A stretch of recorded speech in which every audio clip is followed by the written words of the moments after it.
Destiny. Kailan mo masasabing siya na ang destiny o inilaan para sa'yo? Kapag nagsumpaan ba kayong magsama habang buhay, bubuo ng masayang pamilya at magmamahalan ng walang hanggan? Magandang hapon mga kabarangay, ako po si Papa Van at narito ang kwento ng buhay at pag-ibig ng kabarangay nating si Joy, dito sa Barangay Love Stories.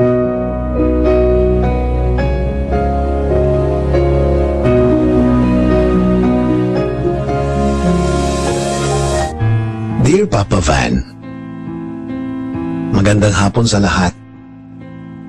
Ako si Joy. 25 years old na po ako ngayon. Sabi nila, may itsura naman ako. Maputi at kulot-kulot ang buhok. Pang-apat ako sa aming 5 magkakapatid. Hindi kami mayaman at hindi rin mahirap. Sakto lang. Kahit papano ay nakakakain naman kami ng 3 beses sa isang araw. Madiskarte kasi sa buhay ang mga magulang ko. Marami silang racket. Nagtitinda sila ng kung ano-ano para lang mabuhay kami. Edad 13 ako nung maramdaman ko ang unang paghanga sa lalaki. Unang araw yon ng eskwela. First year high school ako.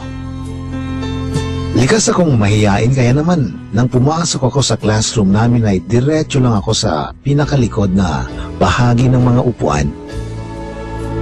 Isa pa ay doon na lamang ang bakante. Pagkadapo pa lang ng pang-upo ko sa upuan, napasulyap ako sa katabi ko. Nag-blush pa ako nang makita kong nakangiti sa akin ang isang moreno at guwapong lalaki. Nag-init ang mukha ko at nagpalpitate ng hindi normal ang puso ko. Nagtaka ako sa sarili ko nung mga sandaling yon. Napahawak pa ako sa kumakabog kong dibdib dahil unang pagkakataon na maramdaman ko ang ganon. Nagulat pa ako nang tinapik ako ng lalaki. Uy, sabi ko, ako si Rans. Ikaw, anong pangalan mo? Untag ng lalaki. Ha? Ako? Tanong ko sabay turo sa sarili ko. Oo, ikaw. Kanina pa kita kinakausap eh. Sabi ng lalaking natatawa na nagpakilalang Renz. Gusto kong sampalin ang sarili ko ng mga sandaling yon dahil parang biglang ayaw mag-function ang utak ko. Nakatitig lang ako sa mukha ng lalaki na may kakaibang epekto sa akin. Kakatuwa ang pakiramdam na yon. Yun na ata ang tinatawag nilang crush. Tall, dark, and handsome si Renz. Nakikitaan na siya ng tigas ng katawan sa kabila ng pagiging bagito pa lang nito. Nakadagdag pa sa kanyang angking karisma ang pagkakaroon ng malalim na biloy sa magkabilang pisngi. Kapag ngumiti siya ay lumilitaw ang kanyang pantay-pantay at mapuputing mga ngipin na talaga namang nakakapagbigay sa akin ng kakaibang kilig. Ito ang simula ng kalandian ko, Papa Van. Ng buhay ng pag-ibig ko. Kapag nahuhuli kong nakatingin sa akin si Rans ay pasimple kong kukunin ang maliit na salamin sa bulsa ng palda ko at titignan ko kung maayos ang itsura ko. Laging pulang-pula ang labi ko dahil di ko hinahayaang matanggalan ng lip gloss. Pati foundation ng ate ko ay pinuslit ko para lagi akong magmukhang maganda. Isang umaga lumapit sa akin si Rans. Nagre-review ako noon sa bench sa ilalim ng puno. Parating pa lamang siya, hindi na ako mapakali. Para akong sasabog sa sobrang kaba. Hi Joy, narinig kong sabi ni Rans. Kunwari ay di ko agad napansin. Nagkunwari akong nakafocus sa binabasa ko. Pero muli niya akong tinawag. Kunwari, nagtatakang napalingon ako. Bakit, Rans? Sagot ko na namumungay pang mga mata. Hindi ko maitago ang kilig na nararamdaman ko. May papel ka dyan? Pasuyo naman oh. Isa lang. Papalitan ko na lang, sabi niya. Nataranta ako sa tanong ni Rans. Halos halugugin ko ang backpack ko para maghanap ng papel. Mabuti na lamang at meron. Eto, abot ko na pumupungay pa rin ang mga mata. Sa pag-abot ko sa kanya ay nagdikit ang mga palad namin. Para akong nakuryente noon. Hindi ko na malayan na ngiting-ngiti na pala ako.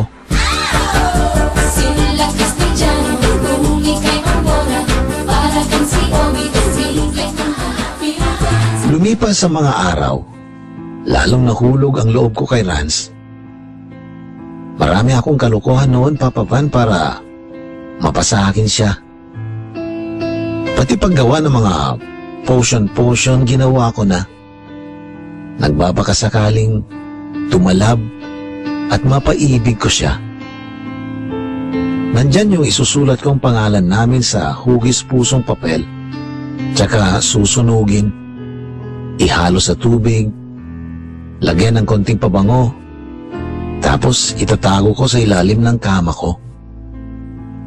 Pati, he loves me not. Lagi ko din siyang napapanaginipan noon at siya lagi ang laman ng isip ko. Hanggang isang umaga ay dumating ang araw na pinapangarap ko. Habang ginagawa ko ang assignment ko sa classroom ay tumabi sa akin si Rans. Hindi ko alam kung paano ako kikilos noon, lalo na't nag-uunahan ang pintig ng puso ko. Kinakabahan nga ako dahil baka marinig niyang tibok nito. Pinilit kong kumalma. Kailangan may pakita ko sa kanya na dalagang Pilipina ang drama ko. Kunway, patay mali siya lang ako kahit alam kong sinasadya niyang titigan ang mukha ko. Maya-maya pa'y may iniabot siya sa akin. Isang kapirasong papel na hugis puso. Nang basahin ko ang nakasulat doon ay kamuntik na akong mahulog sa upuan. Maliwanag na maliwanag, Papa Van. Ang mga katagang, I love you. Hindi ako mapakali sa upuan ko ng mga sandaling yun, lalo pat matamang nakatitig pa rin sa akin si Rans. Ang laki kong tanga dahil ni ha ni ho ay di ko nasabi. Nag-init ang pisngi ko sa mga titig niya. Ramdam kong mawawalan na ako ng ulirat. Mabuti na lamang at dumating ang guro namin kaya bumalik si Rans sa upuan niya. Hindi ko sigurado kung totoong mahal ako ni Rans. Isa lang ang sigurado ko. Masayang masaya ako at mahal na mahal ko na siya. Oo, mahihayin ako, Papa Van, pero hindi ako pakipot. Kinagabihan, pinagpuyatan ko ang gumawa ng love letter para kay Rans. Nakakatawa nga eh, dahil bumili pa ako ng glitters at colored papers para dekorasyonan ang natatanging love letter ko. Isinulat ko doon lahat ng nilalaman ng puso ko. Kung 3 salita lang ang sulat sa akin ni Rans, ang sulat ko sa kanya ay inabot ng 3 pahina. Kinabukasan ay binigay ko sa kanya ang sulat. Ngiting-ngiti siya nang mabasa ang laman nito sa harap ko. Muntik pa akong mabuwal nang bigla-bigla na lang niya akong yakapin at halikan ng mabilisan sa labi. Nanlaki ang mga mata ko. Gulat na gulat ako sa ginawa ni Rans, Papa Van. Dahil yun ang Kauna-una ang halik ko sa edad na 13. Sa ilalim ng puno. Maalab. Punong-puno ng pagmamahal. 13 anyos lamang ako noon, Papa Van. Pero sigurado na akong siya ang gusto kong makasama habang buhay.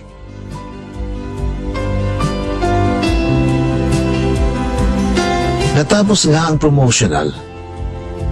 Pero hindi ako katulad ng ibang estudyante na excited sa summer break. Ilang araw pa lang kasi simula nung bakasyon ay bagot na ako sa bahay. Miss na miss ko na ang nobyo ko. Hindi kasi kami pareho ng baryo. Kailangan pang sumakay ng tricycle para makarating sa kanila. Hindi pa uso ang cellphone noon kaya wala kaming communication. Makarating sa kanila.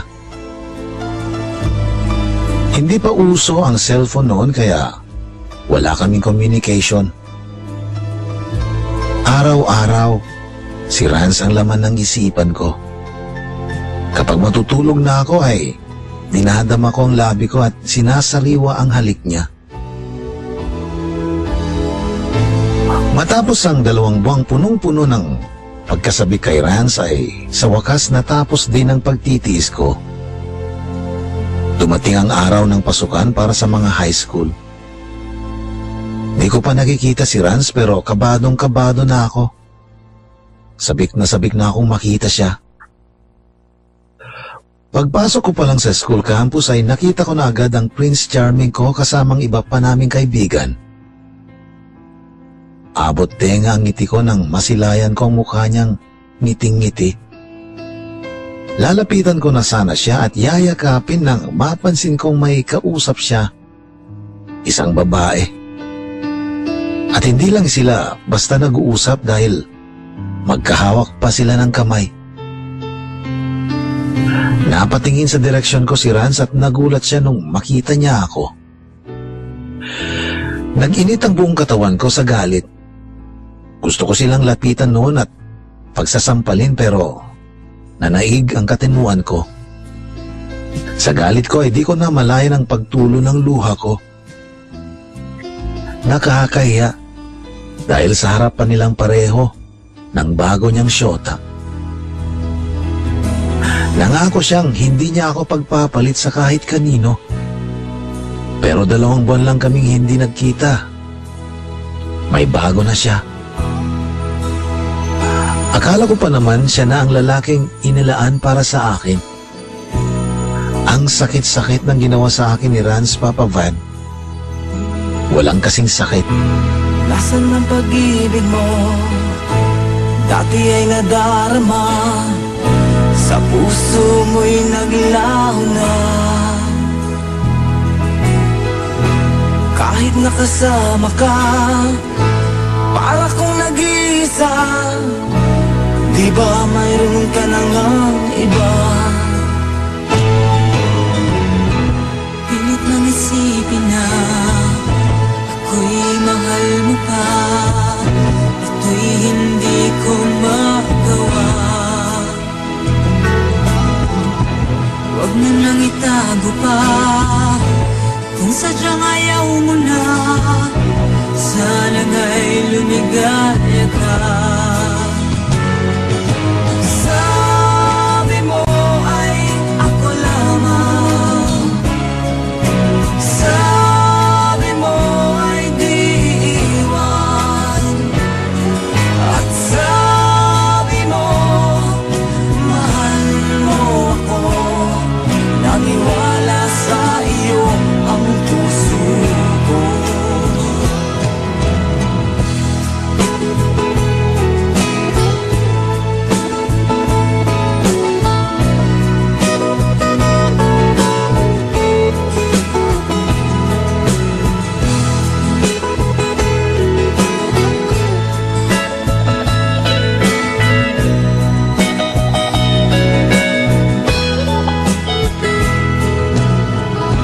Hinahanap pa rin kita, nais na makita ka.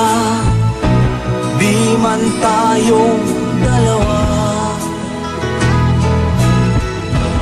kahit di mo na mahal, ibigin ba kita'y bawal?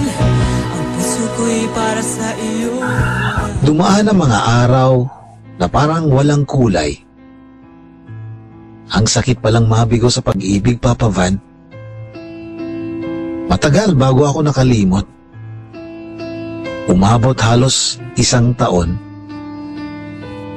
Third year high school na ako nung nauso ang cellphone sa amin. Binilhan ako ng mama ko dahil naiirita siya sa tuwing iuungot kong bilhan niya ako. Madalas ko din kasing awayin noon ang ate ko dahil ayaw niyang ipahiram sa akin ang cellphone niya. Mula noon ay nagkaroon na ako ng maraming ka-text. Mga nakukuha kong numero sa pakikinig ko ng radyo. Isa sa pinakagusto kong ka-text ay si Bob. Dahil masarap ka-text. May sense of humor kasi at sweet kaya nawiwili akong ka-text siya. Tagagataran si Bob. Kinuha niya ang numero ko sa pinsan kong si Danny na barkada niya at kapitbahay. Lagi kaming nagpapalitan ng mensahe ni Bob at hindi nga nagtagal ay naging kami. Kalokohan man pero nai-inlove ako sa taong hindi ko pa nakikita at tanging text lang ang paraan ng pag-uusap namin. Kahit ganoon ay nagtagal ang relasyon namin ni Bob. December 24, 2004, family reunion namin sa Gataran, sa bahay ng pinsan kong si Danny. Napagkasunduan namin ni Bob na magkikita kami sa bahay ng pinsan ko. Gabi ng 24, bisperas ng Pasko. Kasalukuyan akong nakikipagkwentuhan sa mga pinsan ko nang yayain ako ng pinsan kong si Danny sa labas ng bahay. Insan, nasa labas si Prince Charming mo. Sabi niya na ikinatawa ko. Prince Charming ka dyan? Mamaya, mukhang prinsipe ng palaka. Sagot kong palabas ng pinto. Prince Charming ng palaka pala, sabad ng isang lalaki na nakatayo sa likuran ni Pinsan Danny. May tsurang lalaki. Malayo sa itsura ni Rance. Moreno at maganda ang pangangatawan. Napakapogi niya sa paningin ko. Crush ng bayan, yan ang usap-usapan kay dami-daming nagpapapansin kung minsan. Hindi mo ba nakikita sa aking mga mata? Talaga kayang sa akit or pika? Mayroong chismis na minsa'y aking narinig at nagulat ako. You like me raw, I can't believe. Partner pa ang kilos ko't di nagpahalata. But deep inside ako'y tuwang-tuwa. Kailan mo sa'kin sasabihin ang tulad ko ay feel mo rin? Alam mo naman ang pager ko, pati na ang telepono. Kapag si Daddy ang nakasagot, huwag na huwag kang matatakot. Crush ng bayan, pwede ba na magpa-cute?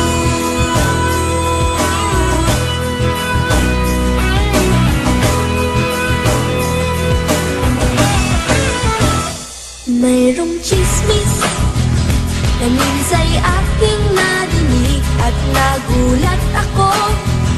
You like me raw, I can't believe. Partner pa ang kilos ko't di nagpahalata. But deep inside ako'y tuwang-tuwa. Kailan mo sa'kin sasabihin ang tulad ko ay feel mo rin? Alam mo naman ang pager ko, pati na ang telepono. Kapag si Daddy ang nakasagot, huwag na huwag kang matatakot. Crush ng bayan, pwede ba na magpa-cute? Masarap kausap si Bob. May sense of humor. idagdag mo pa na talagang napakagwapo niya. Sa pagdaan ng mga oras habang kami ay nagkukwentuhan ay unti-unti ko siyang nakikilala. Marami akong nalaman tungkol sa kanya. Ulilang lubos na pala siya. Nakaramdam ako ng matinding awa sa kanya noon. Sa kabila pala ng masayahin niyang pagkatao ay ang malungkot na katotohanan. Mag-isa lang siyang anak pero may kapatid siya sa labas. Yun nga lang, di sila magkasundo dahil na rin siguro sa hindi naman sila magkakasama. Lumaki si Bob sa puder ng kanyang tiyahin. Sabi niya ay maayos naman ang trato sa kanya. Yun nga lang, iba pa rin kapag kasama mong lumaki ang mga magulang mo. Hindi rin daw siya okay sa pamilya ng papa niya dahil may alitan ng magkabilang panig at syempre, damay siya. Hindi ka ba nahihirapan sa buhay mo ngayon? Tanong ko. Nahihirapan syempre. Kaso, wala akong ibang pagpipilian eh. Kailangan kong maging matatag. Wala naman akong mapapala kung magpapatalo ako sa mga pagsubok. Malungkot niyang pahayag. Bilib na bilib ako sa pagkatao ni Bob noon, Papa Van. Sa edad niyang 16 noon ay nakikitaan na siya ng maturity. Noon pa man ay talagang napaibig na niya ako. Ibang-iba sa pakiramdam ko noon kay Rance. Para bang mas malalim, mas tagos sa puso. Bata pa kami noon pareho pero nasabi ko na sa sarili ko na siya ang taong gusto kong makasama habang buhay.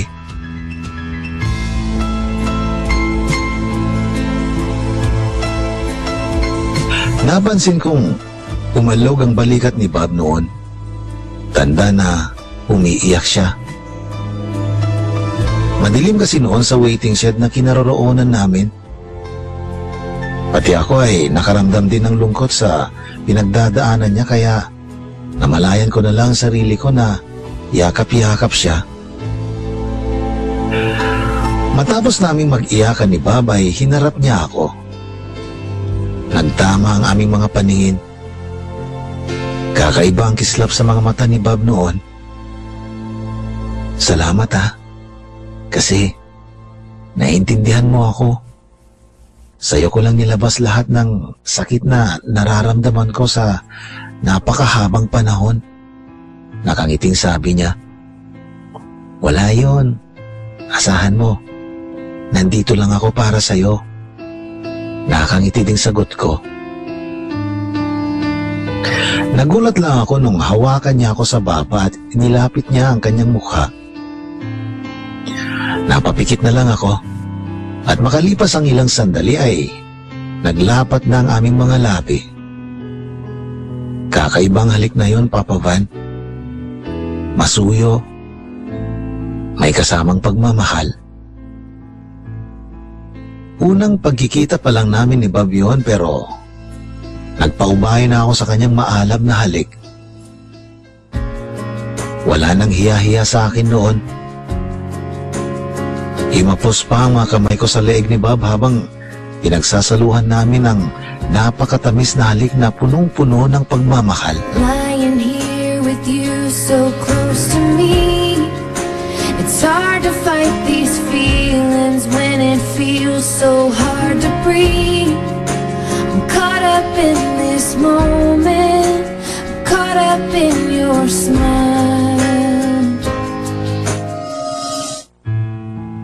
2 araw kaming namalagi sa bahay ni Tita sa Gataran. Sa 2 araw na yon ay kasama ko pa si Bob. Nagpiknik kami sa ilog ng maghapon at pagsapit ng gabi ay nangaroling kami sa mga bahay-bahay. Napakasaya ko noon, Papa Van. Yun na atang pinakamasayang Pasko ng buhay ko. Pero kakaibang lungkot naman ang naramdaman ko kinaumagahan dahil kailangan na naming umuwi. Nagpaalam pa kami sa isa't isa at nangakong lagi kaming magtatawagan at magpapalitan ng text. Yun nga ang nangyari, Papa Van. Tanging text lang ang communication namin. Lalong naging malambing sa akin si Bob. Malimit din siyang tumawag kaya kahit papano ay masaya na rin ako kahit di kami magkasama. Lumipas pa ang mga araw at buwan. Mas lalong nagiging matatag ang relasyon namin ni Bob. May mga pagkakataong nagkakaroon kami ng tampuhan pero naayos din naman. December 25, 2005, first anniversary namin ni Bob. Muli ay nagbakasyon kaming mag-anak sa Gataran para doon i-celebrate ang Pasko. Excited ako noon dahil makalipas ang isang taon ay muli kaming magkikita ni Bob. Pagdating pa lamang namin sa bahay ng tita ko ay nakita ko na siyang nakaabang. Nahihiya lang ako noon kina mama at papa kaya kahit sabik na akong yakapin siya ay nagpigil ako. Ngumiti lang kami sa isa't isa. Matapos kong ayusin ang mga gamit namin, ay pinuntahan ko na si Bob na nooy kasama ang mga pinsan ko. Nang makita niya ako, ay agad siyang lumapit. Kumusta ang biyahe? Nakangiting tanong niya. Kapagod pero ayos lang, sagot ko. Tara doon. Maya-maya sabi niya habang nakaturo sa may waiting shed sa di kalayuan. Bago pa man ako makapagsalita ay hinawakan na niya ako sa kamay at hinila. Nagkwentuhan lang kami sa waiting shed. Kung ano-ano lang. Magkahawak kamay noon at hindi maiwasang magdikit ang aming mga katawan. Langhap ko ang preskong amoy ni Bob. Nahihiya pa nga ako noon dahil puro alikabok ako dahil sa biyahe. Maya-maya ay nag-iba ang ihip ng hangin.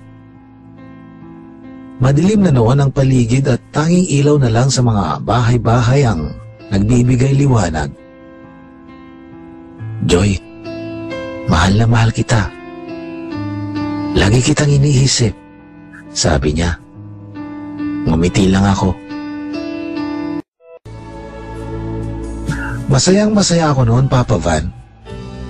Bago kami naghiwalay ni Bob ay nagbigay kami ng litrato sa isa't isa. Sa pagdaan ng mga araw ay lagi pa rin kaming nagtatawagan ni Bob. Isang araw habang naglilinis ako ng bahay ay nag-ring ang cellphone ko. Alam kong si Bob yun kaya nagmadali akong kunin ang cellphone ko na nakapatong sa cabinet. Napangiti ako nung makita ko ang pangalan niyang nakaregister sa screen ng cellphone ko. Hello, mahal?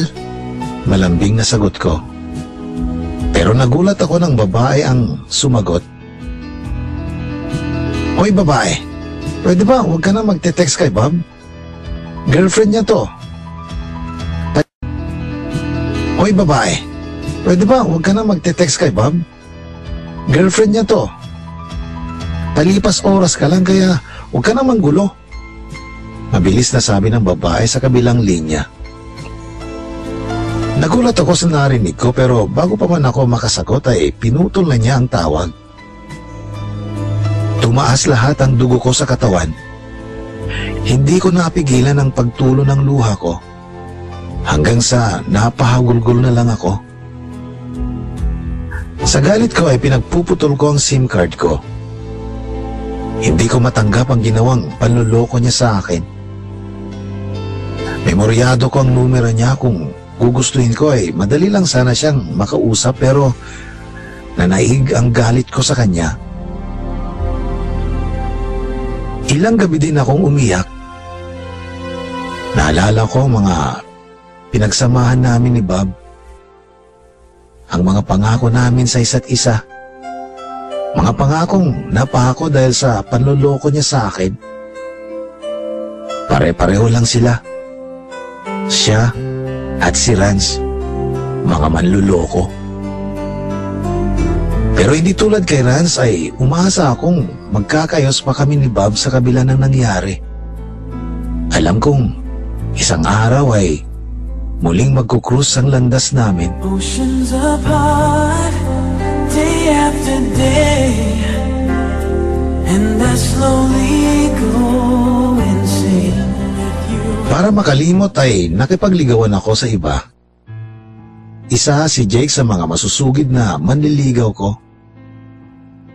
Hindi gwapo si Jake at wala siyang binatbat kay Bob pero magaan ang loob ko sa kanya. Simple lang siya. Medyo pandak at medyo mataba. May hawig sila ng komedyanteng si Bentong. Kahit asiwa ako minsan sa itsura niya ay hinaharap ko naman siya ng maayos. Isa pa, siya lang ang may lakas loob na manligaw sa akin sa loob ng pamamahay namin. Ang nakakatuwa kay Jake ay ang kanyang mga baong joke. Lagi niya akong napapatawa kapag ganong sinimulan na niyang magkwento ng mga katawa-tawang bagay. Sabayan pa niya ng mabentang facial expression niya. Dahil napapasaya ako ni Jake ay nakagaanan ko siya ng loob. Mabait kasi siya kaya hindi siya mahirap pakisamahan. Sa kanya ako madalan magkwento ng mga experience ko. Pati tungkol sa mga pinagdaanan ko sa pag-ibig. Handa siyang makinig sa lahat ng problema ko sa buhay. Yun nga lang, hanggang kaibigan lang talaga ang turing ko sa kanya. Isang araw ay may pinuntahan sina Mama. Mag-isa lang ako noon sa bahay nang dumating si Jake.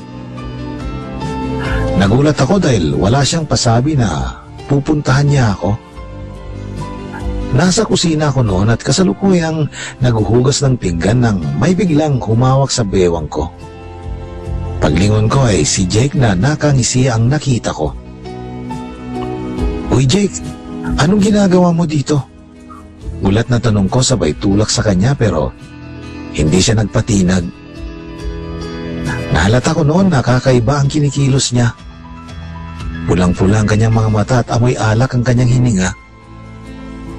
"Wala lang, mamamasyal lang," sagot niya na hindi pa rin binibitiwan ang bewang ko.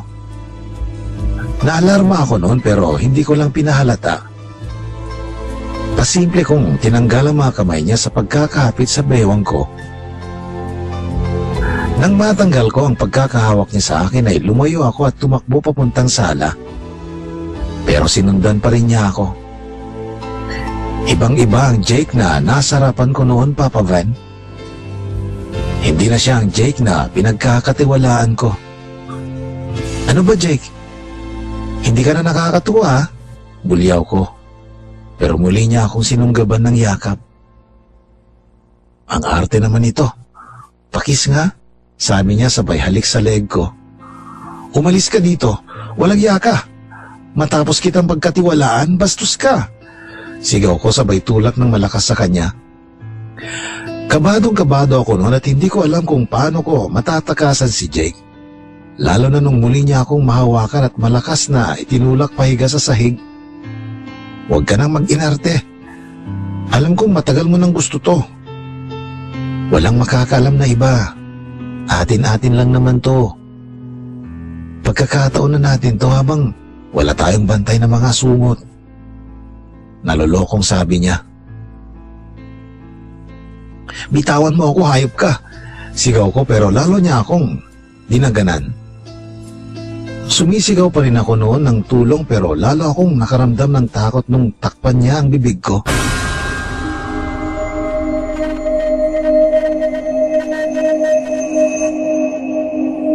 Alam kong mapapahamak na ako sa kamay ni Jake. Lalo at hindi pa dumadating ang mga magulang ko. "Akin ka na ngayon. Matagal na kitang pinapantasya, Joy." Akbang hahalikan ako ni Jake. Napapikit na lang ako habang lumuluha. Nang biglang may nagsalita sa bakuran ng bahay. Napatigil si Jake sa ginagawa niya at nawala siya sa konsentrasyon. Kinuha ko ang pagkakataong yon para maitulak siya. Lalapitan sana ako muli ni Jake nang magsisigaw ako. Sa takot na may makarinig sa akin ay bigla na lang siyang nagtatakbo palabas. Napaiyak na lang ako noon habang nakaupo sa sahig. Mabuti na lang, may nagtitinda ng special offer sa amin kaya nakaligtas ako sa kamay ni Jake. Hindi ko na sinabi sa mga magulang ko ang nangyari. Mabuti na lamang at mula noon ay hindi na ako pinupuntahan ni Jake. Lalo akong nawalan ng tiwala sa mga lalaki. Nasabi ko sa sarili ko noon na walang matino sa kanila. Magkakaiba man ang kulay at itsura pero pare-parehong pagkatao. Pare-parehong basura. Natapos ko ang high school na hindi na muling nagtiwala sa lalaki. Kahit may mga nagpaparamdam sa akin noon na hindi ko na pinapansin. Pati pakikipag-textmate ay hindi ko na rin ginawa. Takot na takot akong muling magtiwala at masaktan lang sa huli. Taong 2006, nag-aaral ako ng kolehiyo dito sa Tugigaraw, sa Medical Colleges of Northern Philippines. Kumuha ako ng kursong nursing aid. 2 years lang yun pero hindi ko natapos dahil wala nang pambayad ng matrikula. Marami na rin kasing pinagkakagastusan sa bahay. Dahil wala naman akong gagawin sa bahay ay nagtrabaho na lang ako bilang sales lady. Pinsan ko din ang may-ari. Tawag sa amin ay Baratilyo. Dumadayo kami sa lugar kung saan may pista. Halos malibot namin ang buong Cagayan. Madami akong nakilalang mga lalaki pero takot na akong magmahal. Sa mahabang panahon ay si Bob pa rin ang laman ng puso't isipan ko. Matagal na akong walang balita sa kanya. Cannot be reached na rin ang dating numero niya kaya hindi ko alam kung paano ko siya makokontak. Nag-focus na ako sa trabaho para makapag-ipon at matulungan ko na rin ang pamilya ko. Nagkakasakit na kasi si mama at papa kaya hindi na sila makapagtrabaho ng maayos. Isang umaga habang kasalukuyan kaming nagdi-display ng mga damit kasama si Leia na kapwa ko sales lady ay nag-ring ang cellphone ko. Hindi nakarehistro ang numero na tumatawag pero sinagot ko pa rin. Hello? Sagot ko. Kumusta ka na? Tanong ng nasa kabilang linya. Nagulat ako dahil pamilyar sa akin ang boses na yon. Kahit halos 4 na taon ko nang hindi nakakausap. Okay lang. Sino to? Kunway, tanong ko kahit malakas na noon ang kabog ng dibdib ko. Si Bob to, Joy. Kinuha ko sa pinsan mo ang number mo. Kumusta ka na? Sagot niya. Hindi ako nakapagsalita agad. Maya-maya muli siyang nagsalita. Miss na daw niya ako. Hindi ko alam, Papa Van, pero namalayan ko na lang na tumutulo ang luha ko habang kausap siya. Marami kaming napag-usapan.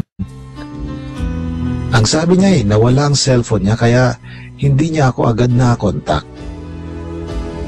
Nagtatrabaho siya sa Maynila at kauuwi lang niya kaya niya nakuha sa pinsan ko ang number ko.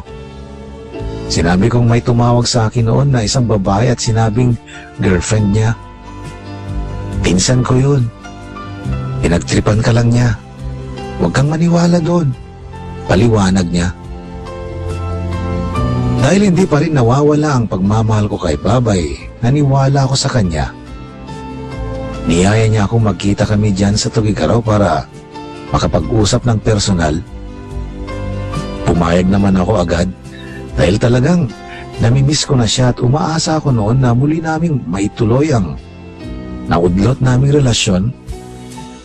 Nagpaalam ako sa pinsan ko na magbabakasyon sa bahay. Kahit 2 araw lang. Kahit ang totoo makikipagkita ako kay Bob. Looks like we made it. Look how far we've come, my baby.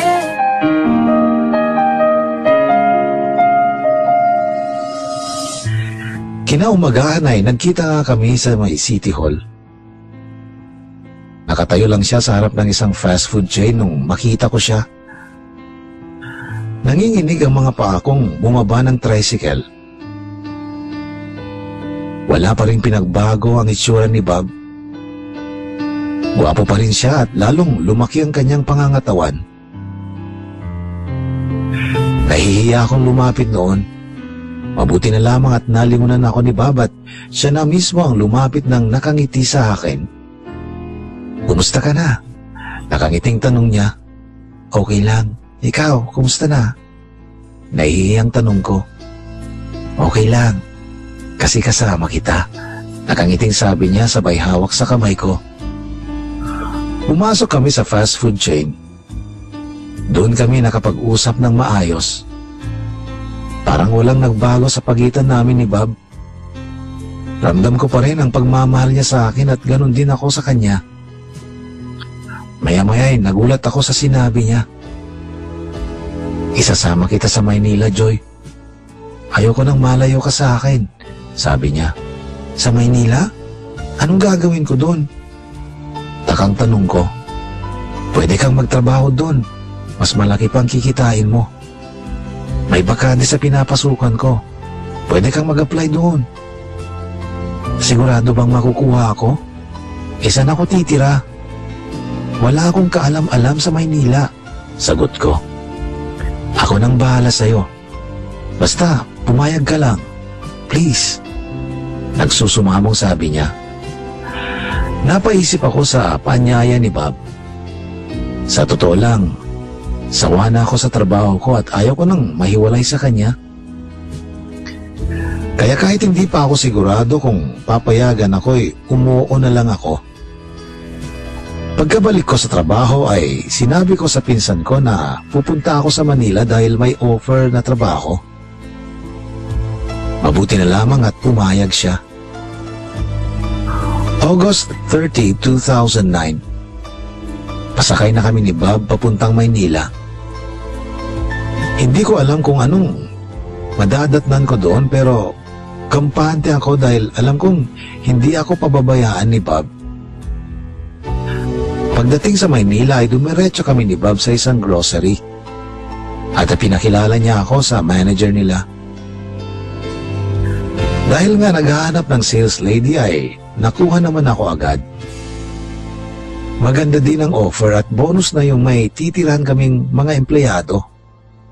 Pagkain lang ang poproblemahin ko. Nahati sa 2 ang bahay. Ang kaliwa ay para sa mga babae. Samantalang ang kanan ay sa mga lalaki naman. Sa unang buwan ko doon ay si Bob ang sumasagot sa pagkain ko. Kapag pareho naming bakante ay lumalabas kami para mamasyal. Masayang masaya ako noon, Papa Van, dahil kasama ko ang lalaking pinakamamahal ko. Naging mas matibay pa ang relasyon namin. Kapag nasa labas kami ay napag-uusapan na namin ang tungkol sa pagsasama naming 2. Ang sabi niya ay mag-iipon lang kami pagkatapos ay uuwi na kami dito sa Cagayan. Magpapakasal tayo, Joy. Bubuo tayo ng pamilya. Pamilyang sama-sama kahit ano pang mangyari. Sabi niya minsan habang nakaupo kami sa damuhan ng Luneta Park. Oo naman. Gusto ko isa lang anak natin para maibigay natin lahat ng pangangailangan niya. Sagot ko. Hindi pwede. Gusto ko 2. Isang babae at isang lalaki para masaya, sabi niya. Kung papayag ka lang, gusto ko pakasal na tayo dugtong pa niya. Uy, wala pa tayong ipon. Tsaka bata pa tayo. Hindi naman kailangang magarbo. Ang importante magkasama tayo. Yung hindi na tayo kailanman maghihiwalay, sabi niya. Napaisip ako sa sinabi ni Bob. Sa totoo lang, Papa Van, hindi ko kakayanin kapag nawala pa siya sa akin. Kahit papano ay binigyan naman niya ako ng panahon para mag-isip. January 25, 2010, 6 na buwan na kaming magkasama sa Maynila ni Bob nung napagdesisyonan kong umuwi na dito sa Cagayan. Ang usapan namin ni Bob ay mauuna akong uuwi para ipaalam sa mga magulang ko ang balak namin ni Bob. Hindi naman ako nahirapang magsabi sa kanila ng balak naming magpapakasal dahil matagal na nila itong kakilala. Makalipas ang 2 araw ay bumiyahe si Bob pauwi ng Cagayan at dumiretso sa bahay. Kinausap niya ang mga magulang ko sa balak naming pagpapakasal. June 8, 2010 ang napag-usapang araw ng kasal namin ni Bob. Kailangan pa kasi naming mag-ipon para sa gagastusin. Wala nang nagawa ang mga magulang ko nung magsabi kaming magsasama na kami. Sa unang gabi namin ni Bob ay nahihiya pa ako. Lalo na nung magkatabi na kami sa higaan. Nanginginig ako lalo nung halikan niya ako sa labi. Pababa sa aking leeg. Nagiinit ang buong katawan ko sa ginagawa ni Bob. Bakit nanginginig ka? Nahihiya ka pa sa akin eh. Magpapakasal na tayo. Bulong niya. Eh kasi natatakot ka. Huwag kang matakot. Mahal na mahal kita, Joy. Hindi kita hayaang masaktan. Malambing na sabi niya. Promise? Promise. Sagot niya bago niya ako muling hinalikan. Unti-unti akong nag-init sa ginagawa ni Bob. Naging mas maligaya pa ang mga sumunod na araw namin ni Bob. Lalo niyang pinaparamdam sa akin ang kanyang pagmamahal. Hindi na kami bumalik sa Maynila. Nagdesisyon na lang kami na manatili dito sa Cagayan. Pansamantala ay tumutulong siya kina Papa sa taniman ng mais at mamumuhan ng kahoy sa bundok. Alam kong mahirap para sa kanya yon pero ni minsan na hindi ako nakarinig ng reklamo sa kanya. Makalipas ang 2 buwan, mula nang magsama kami ni Bob ay hindi na ako dinatnan ng dalaw. Hanggang sa mga sumunod na araw ay nakakaramdam na ako ng pagbabago sa aking sarili. Isang umaga habang nag-aagahan ay nakaramdam ako ng pagsusuka, kaya nagmadali akong tumakbo sa labas ng bahay.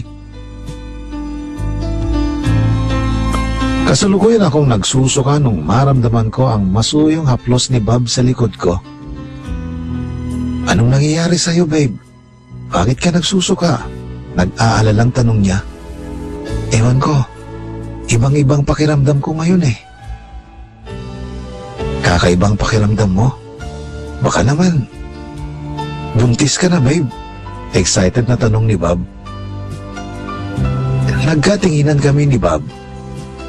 Bago pa man ako makasagot ay niyakap niya ako ng mahigpit. Habang yakap-yakap niya ako ay naramdaman ko ang pag-along ng balikat niya. Dinig ko din ang impit niyang pag-iyak. Magkakababy na tayo, babe. Magkakaroon na ako ng matatawag na pamilya ko. Umiiyak na sabi niya. Huwag ka nang umiyak, babe. Huwag kang mag-alala. Ipaparamdam namin ng magiging baby natin kung paano magkaroon ng pamilya. Alo ko sa kanya. Sa totoo lang, Papa Van, awang-awa ako sa tuwing nababanggit ni Bob ang tungkol sa pamilya niya. Alam kong napakahirap mamuhay na walang magulang na nag-aalalay sa'yo. Kaya sinabi ko sa sarili kong ipapadama ko sa kanya lahat ng ligaya sa pagkakaroon ng pamilya. Makalipas ang 1 linggo ay nagpa-check up kami ni Bob sa health center. At positive ngang buntis ako, Papa Van. Lalong sumidhi ang pagmamahal sa akin ni Bob. Lalo kong naramdaman ang pag-aalaga niya. Niayaw niya akong magbuhat ng kahit na ano. Buhay reyna ako sa piling niya. Isang gabi bago kami matulog ni Bob ay kinakausap niya ang baby namin sa sinapupunan ko. Pagkalabas mo, magpaka-good boy ka ha. Gusto ko, mabait kang bata. May respeto sa nakatatanda. Bulong niya sabay haplos sa tiyan ko. Ano bang gusto mong panganay natin, babe? Boy o girl? Tanong ko. Gusto ko, lalaki. Para junior. Nakangiting sabi niya sabay halik sa tiyan ko. Napapansin ko noon na nagiging habit na ni Bob ang paghalik sa tiyan ko. Simple lang ang mga pangarap namin ni Bob. Ang magkaroon ng masayang pamilya. Kahit maliit lang ang bahay namin, basta masaya. Anak, ilan ang gusto mo? Tanong ko ulit. 10, nakatawang sabi niya. Natawa ako. Di ko naman ata kakayanin yon. Nakatawang sabi ko. Kaya yon, kaya natin. Sabi niya sabay yakap sa akin ng mahigpit. I came to you and never asked too much. I want you to stay. April 15, 2010. Maaga kaming gumising ni Bob dahil pupunta sila sa bundok kasama si Papa at kapatid ko. Sabay-sabay pa kaming kumain ng agahan. Pagsapit ng 6:00 ng umaga ay nakahanda na silang umalis. Humalik pa siya sa akin bago sila naglakad palayo. Nasa pintuan lang ako ng bahay noon habang pinapanood sila palayo. Nagulat na lang ako nung makita ko siyang pabalik sa bahay. Oh, bakit ka bumalik? Tanong ko. Namiss kita agad sagot niya sabay yakap sa akin. Nagtaka ako noon kung bakit siya ganon. Pero hindi na lang ako nagtanong. Mahal na mahal ko kayo ni baby. Huwag kang magpapagod, babe ha. Tsaka, mag-iingat kayo lagi. Tuloy niya sabay halik sa aking labi. Matagal ang halik na yon, Papa Van. Kahit pa nakikita ng mga magulang ko ang ginagawa niyang paghalik sa akin ay hindi siya nahiya. Matapos niya akong hinalikan ay sinunod naman niyang halikan ang tiyan ko. Bago siya tuluyang umalis ay niyakap pa niya ako ng mahigpit. Naku, tama na yan. Magkikita pa naman tayo mamayang hapon Natatawang sabi ko. Ngumiti lang si Bob bago tuluyang umalis. Pagkaalis nila ay naglinis na ako ng bahay. Matapos ko sa loob ng bahay ay bakuran naman ang sinunod ko. Sinisigaan ko na ang naipon kong mga dahon ng puno ng mangga nang bigla kong makaramdam ng kakatwa. Biglang kumabog ang dibdib ko at di ako makahinga.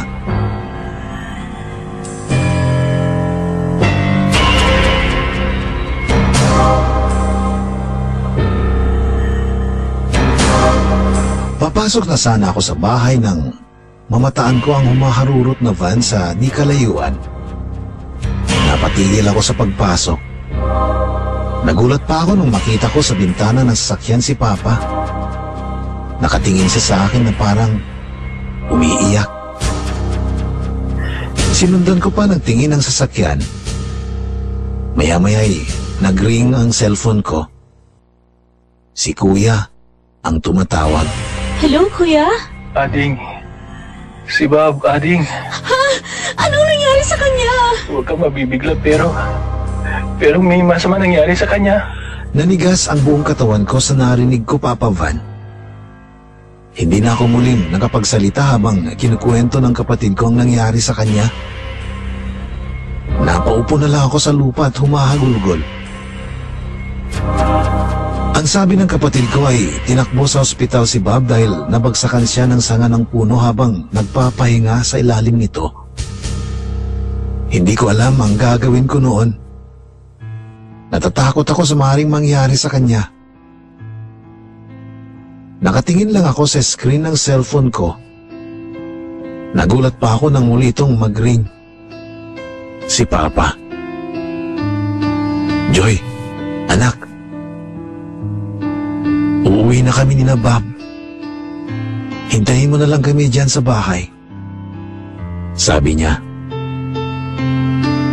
Nakahinga ako ng maluwag dahil kalmado naman ang pananalita ni Papa kaya kahit papano ay gumaan ang pakiramdam ko. Makaraan ng ilang oras, nakita ko na ang van na sinakyan ni na Papa papuntang ospital. Agad akong lumapit. Naunang bumaba ng van si Papa. Halos mabalot ng dugo ang damit niya. Nang makita niya ako ay bigla niya akong niyakap at humahagulgol. Bakit Pang? Anong nangyari? Kalmado ngunit naiiyak na tanong ko. Wala na siya anak. Wala na si Bob. Sabi niyang humahagulgol.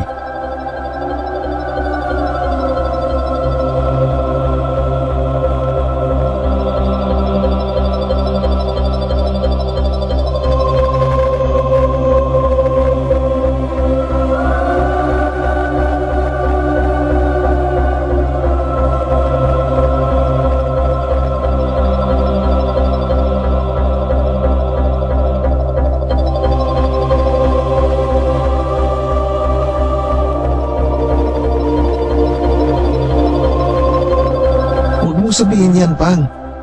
Alam ko, okay lang siya. Okay lang ang asawa ko. Buhay siya at sabi niya, hindi niya kami iiwan. Humahagulgol kong sabi. Kasunod nun ay ang pagbukas ng pintuan sa likod ng sasakyan.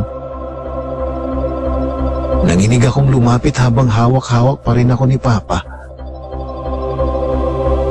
Nang makalapit ako ay nakita ko ang pinakamamahal kong si Bob. Nakahiga sa sahig ng sasakyan na nasasapinan ng puting tela.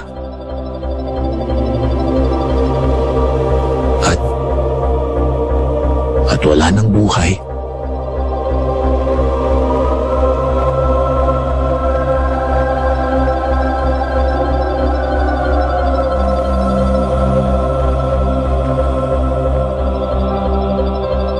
Napalahaw ako ng iyak.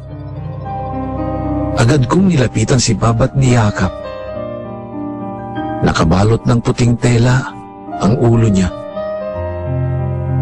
Bob, ano ka ba? Ano bang nangyari sa'yo? Sabi mo, magkikita pa tayo mamayang hapon. Excited ka na sa paglabas ni baby, di ba?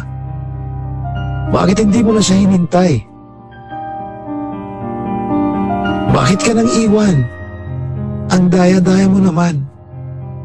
Sabi mo, bubuo tayo ng masayang pamilya. Pumayag na ako sa maraming anak, di ba? Kakayanin ko. Ibibigay ko sa iyo ang pamilyang kinasasapikan mo sa mahabang panahon. Humahagulgol na sabi ko habang yakap-yakap ko ang bangkay niya. If only you could have stayed a little longer. Maybe you could have been a little stronger too. Now I know that sometimes promises just fade away. I need you here beside me. It's just no good to feel this way. Now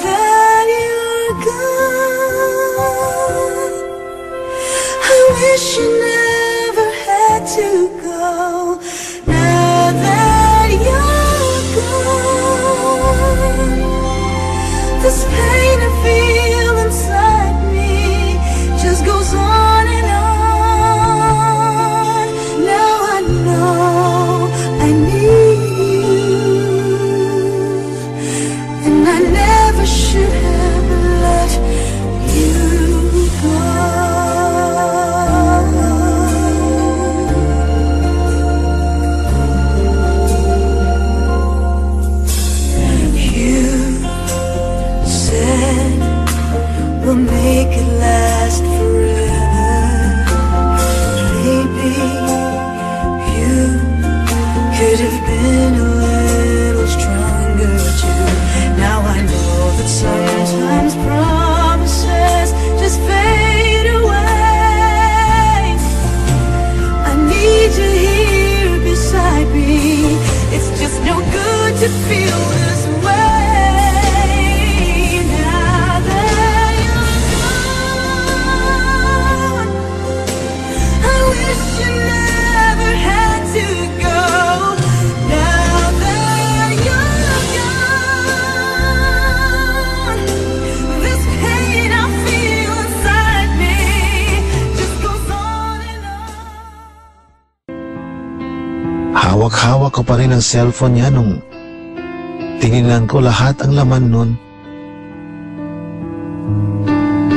Punong-puno ang inbox niya ng palitan namin ng messages mula pa nung mag-boyfriend pa lang kami. Tumutulo ang luha ko habang binabasa isa-isa ang mga yon. Matapos kong magbasa ay pinanood ko naman ang mga pictures naming dalawa. Hanggang isang video ang umagaw sa atensyon ko. Kalahati lang ng mukha niya ang nakikita sa screen. Kumakanta siya sa video ng kantang God Gave Me You. Umiiyak ako habang pinapanood ko ang pagkanta niya. Lalo akong napahagulgol nung sa huli ng video ay nagsalita siya. Babe, mahal na mahal ko kayo ni baby. Kayong dalawa ang pinakamasayang nangyari sa buhay ko. Sabi niya na ngiting-ngiti. Iyak ako ng iyak noon, Papa Van. Hindi ko pa rin lubos maisip na sa isang iglap lang ay mawawala si Bob. Pero kailangan kong magpakatatag para sa anak namin.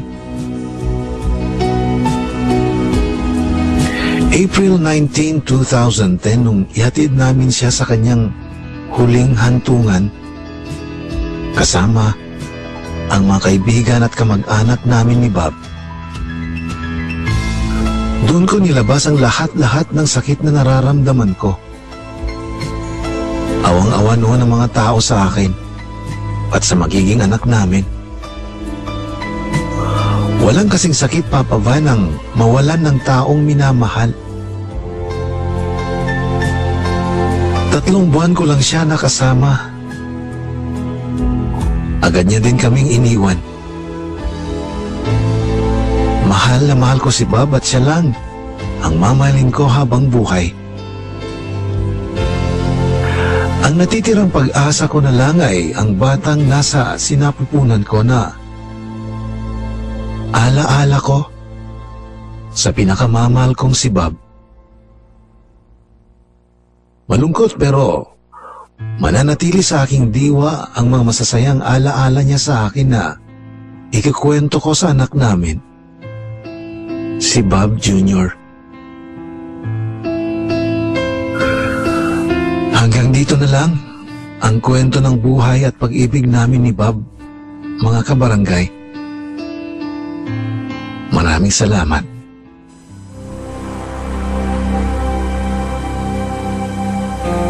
Sa pagsikat ng araw, pag-ikot ng mundo, buhay mo'y tuloy sa pagtakbo.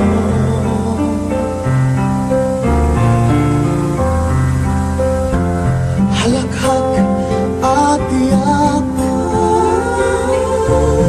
ligaya at lungkot, sa alaala'y masinop ng inipon.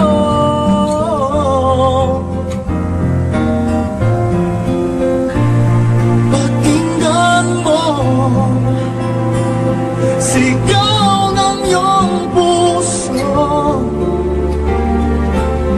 ang diwa ay hayaan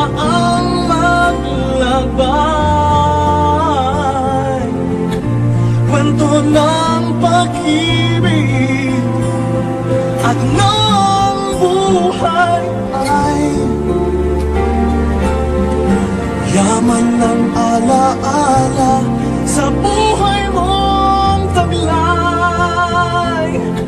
Kwento ng pag-ibig at ng buhay ay bahagi ng Campus Love Stories.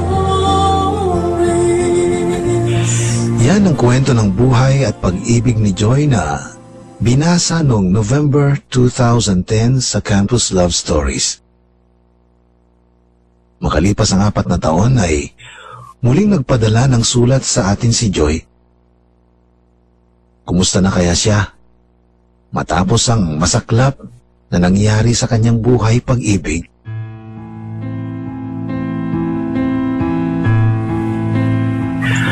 Magandang hapon, Papa Van. Muli akong sumulat sa inyo para sa katuloy ng buhay at pag-ibig ko. 25 anyos na ako ngayon at may isang anak. Anak namin ng yumaong si Bob. Matapos lang masaklap na nangyari sa pag-iibigan namin ay naging mahirap na sa akin ang lahat. Lalo na at buntis ako. Mabuti na lamang at hindi ako pinabayaan ng mga magulang at kapatid ko. November 2010, nung isilang ko ang baby boy namin ni Bob. Hirap ako noon dahil wala akong kasamang mag-aalaga sa anak namin. Iyak ako ng iyak kapag ganung tulog na ang anak ko.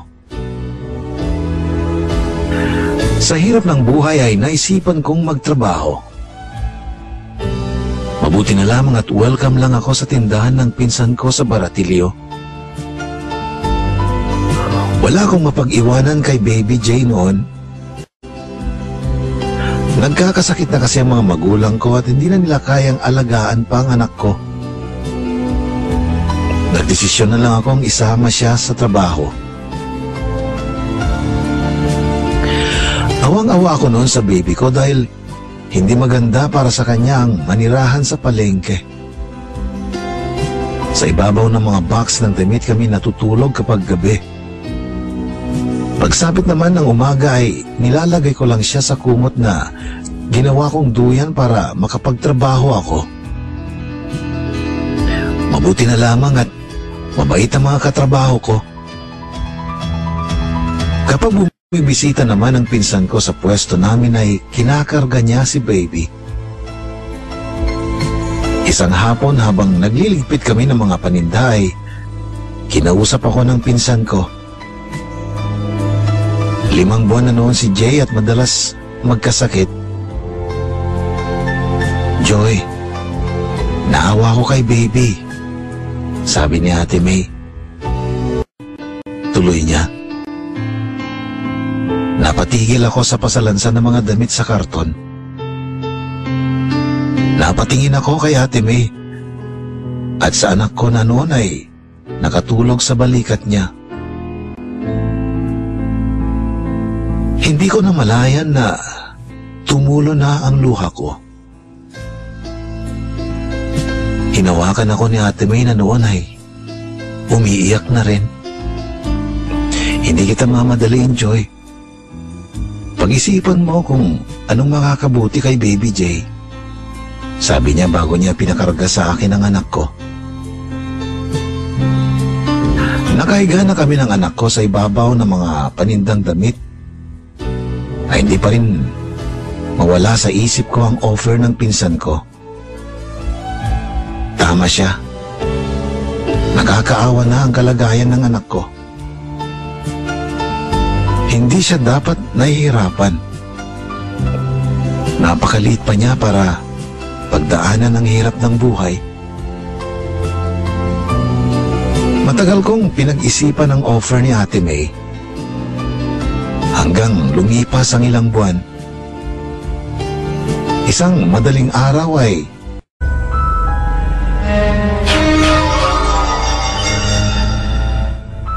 Iyak pa rin siya ng iyak kahit na nung bigyan ko siya ng gatas. Ninenervyos na ako noon. Pati ang mga kasamahan ko ay nagising sa iyak ng anak ko. Ate, baka kung napano na si baby, dalhin na natin siya sa ospital. Nag-aalang sabi niya.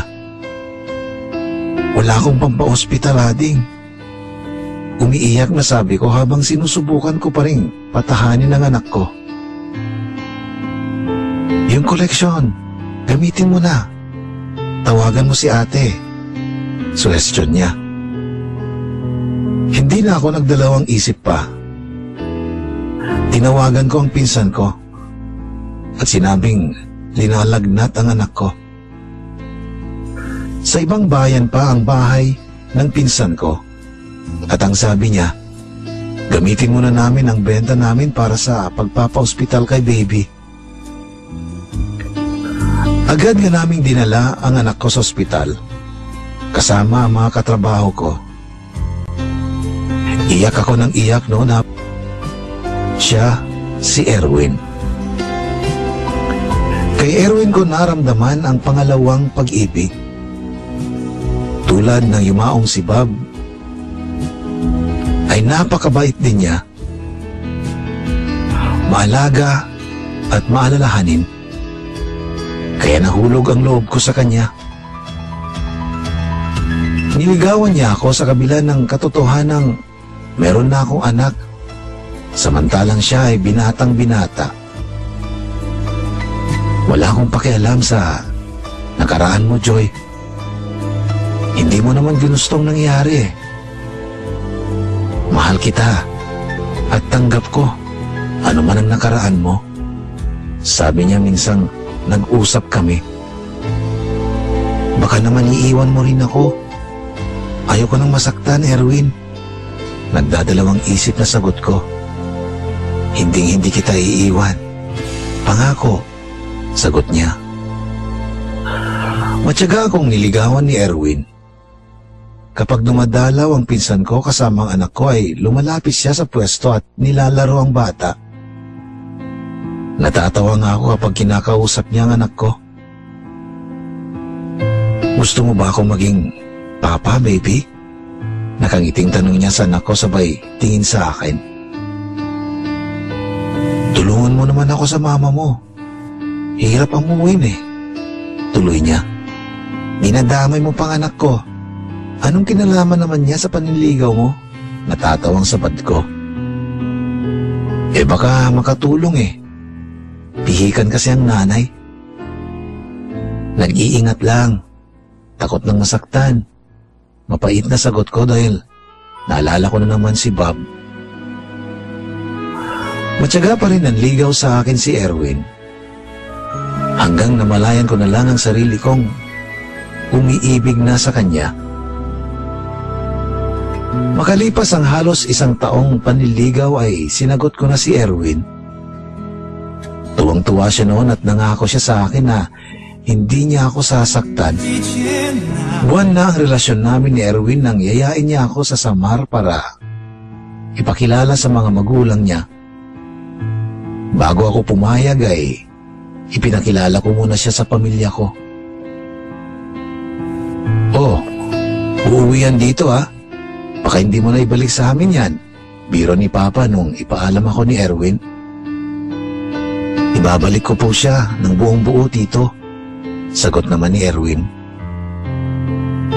Hinawakan ni Papa ang balikat ni Erwin. Sa pamamagitan noon ay nag-iwan siya ng mensahe. Tumungo si Erwin at nangakong hinding-hindi niya ako sasaktan. 2 araw matapos akong ipaalam ni Erwin ay bumiyahe na kami papuntang Samar. Napakatagal ng biyahe pero hindi ako nakaramdam ng pagkabagot dahil kasama ko naman ang lalaking mahal ko. Namalagi kami ng 1 linggo doon. Ipinakilala niya ako sa mga magulang at kapatid niya. Matapos ng masayang bakasyon sa Samar ay bumalik na kami dito sa Cagayan. Sa ngayon, Papa Van, ay nagsasama na kami ni Erwin. Sa April next year ang kasal namin dahil nag-iipon pa kami. Nandito kami ngayon sa Tugigaraw, dito sa Baratillo. Masayang-masaya ako ngayon dahil kasama ko ang dalawang lalaking mahal ko. Ang anak namin ni Bob na si Jay at si Erwin na muling nagbukas sa puso ko. Maraming salamat sa inyong lahat dahil sa pangalawang pagkakataon ay nabasa ang kwento ng buhay at pag-ibig ko. Hindi tulad nung nakaraan na natapos na punong-puno ng lungkot ang liham ko dahil ngayon, punong-puno naman ako ng ligaya. Sa kabila ng mga dagok sa buhay ko ay nagpapasalamat ako sa Diyos dahil nanatili akong nakatayo. Sa mga katulad kong nakaranas ng ganitong pagsubok sa buhay, magpakatatag lang tayo. Lagi niyong iisipin na gaano man kadilim ang langit sa gabi, darating ang umaga na muli itong magliliwanag at magbibigay ng bagong pag-asa. Lahat ng pagsubok sa buhay natin ay dahilan para mahubog ang ating pagkatao. Kung minsan, kailangan nating bumagsak dahil sa ibaba pala natin maabot lahat ng mithiin natin sa buhay. Sabi nga, habang may buhay, may pag-asa. Hanggang dito na lang, Papa Van, at sana manatili ang programang ito na handang makinig at magbahagi sa lahat ng kwento ng ating mga kabarangay.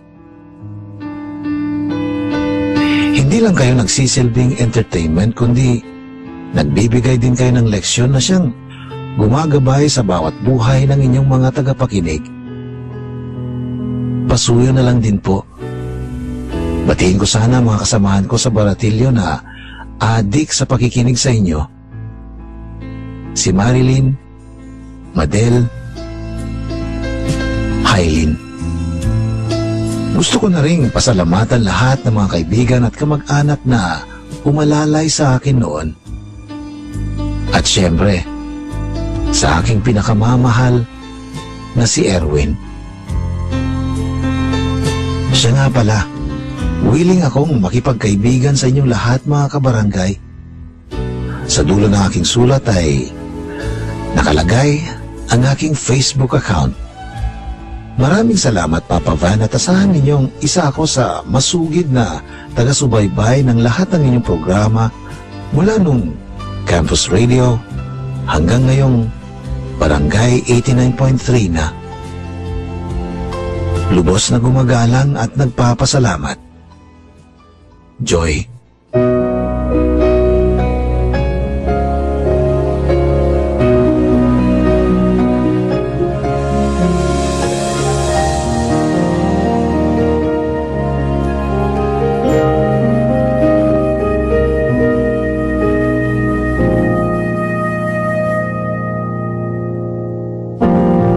Pagsikat ng araw, pag-ikot ng mundo, buhay mo'y tuloy sa pagtakbo. Yan mga kabarangay ang kwento ng buhay at pag-ibig ng kabarangay nating si Joy. Sa direksyon ni Mami Mili. Maraming salamat, Joy, sa pagtitiwala sa pangalawang pagkakataon. Dalangin namin na habang buhay ka nang maging maligaya. Deserve mo yan sa lahat-lahat ng hirap na pinagdaanan mo noon. Saludo kami sa katatagan ng iyong loob. Muli, maraming salamat. Sa mga gustong makilala si Joy, maaari niyo siyang maging kaibigan sa pamamagitan ng Facebook. I-search lamang po ang www.facebook.com J. Piguero, as in J-P-I-G-U-E-R-O. G-U-E-R-O. J. Piguero. Magkakadikit po yan, ha? Inulit ko po, www.facebook.com/jpiguero. Kung gusto rin po ninyong ibahagi ang inyong love stories, pa-email na lang po sa papavan893@gmail.com. That's papavan893@gmail.com. Palike na rin po ang Papa Van sa Facebook. Maraming salamat kay Papa Bono na siyang nagpasikat sa napakatanyag na programa sa radyo, ang Campus Love Stories, na ngayon ay Barangay Love Stories na nationwide. Salamat din kay Papa Jimmy Jurado na siyang kumanta sa napaka-madamdaming Barangay Love Story theme na pinamagatang Ala-Ala. Sa ngalan po ng mga experts sa technical department na sina Engineer Estelito Tongski Kalweng, Engineer Oliver Versky Kagumbay at Chief Engineer Rodel Rodsky Dumapal. Ako po si Papa Van, ang inyong kakwentuhan dito sa Barangay Love Stories, Tugigaraw. Maraming salamat po sa inyong pakikinig.